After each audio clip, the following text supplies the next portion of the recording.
The name of my island is Samso. One of the lessons of Samso Island, located in Denmark's North Sea, is that if you're going to try to convince an entire population to give up fossil fuel, you better first get the cooperation of the village blacksmith.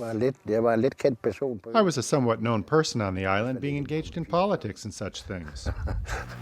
It was 1998. Samso, population 4,000, had just won a national contest with its bold plan to completely switch to renewable energy.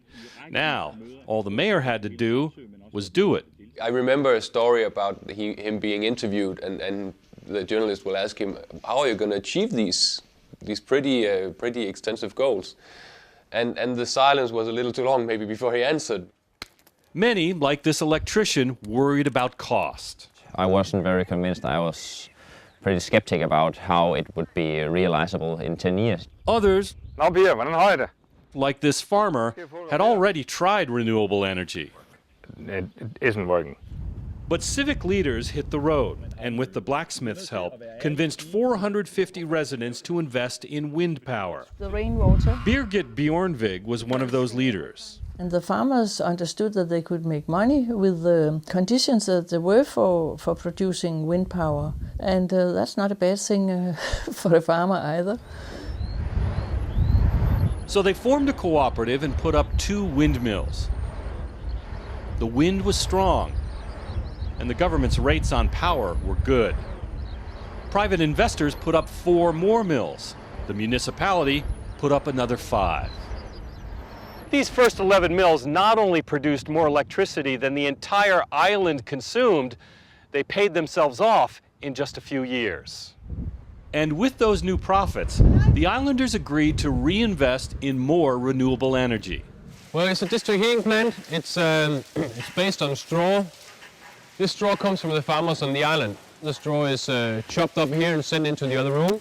The farmers used to burn their fields at the end of the season. Now, their straw helped heat the town. The pipes you see here is sucking in the straw that's being chopped up in the other room. Down here, the straw comes and being pushed into the oven. The straw is burned, it heats up the water, and the water is sent to the houses. The island then built this solar heating plant and a third heating plant which burns wood chips. Suddenly, 75% of Samso no longer needed oil for heat. There's no glue in them. Remember the skeptical electrician? He began heating his home with wood pellets, but then found this. This is my turbine, and I put it up in 2007. He bought it used for $30,000. It now heats his home and... This is my wife's electrical car. She uses it to go to work. His own private windmill sells so much energy back to the grid, he'll pay it off in just 5 years. We had lots of rain, so it's good. And remember the farmer? Well, he was convinced to heat his water with solar panels. 15 square meters of solar panels for heating the house. The water also helps heat his home. And combined with solar photovoltaics, his electricity power meter now runs backwards. Today it's turning backwards because the solar panels are producing more than we are consuming in the house.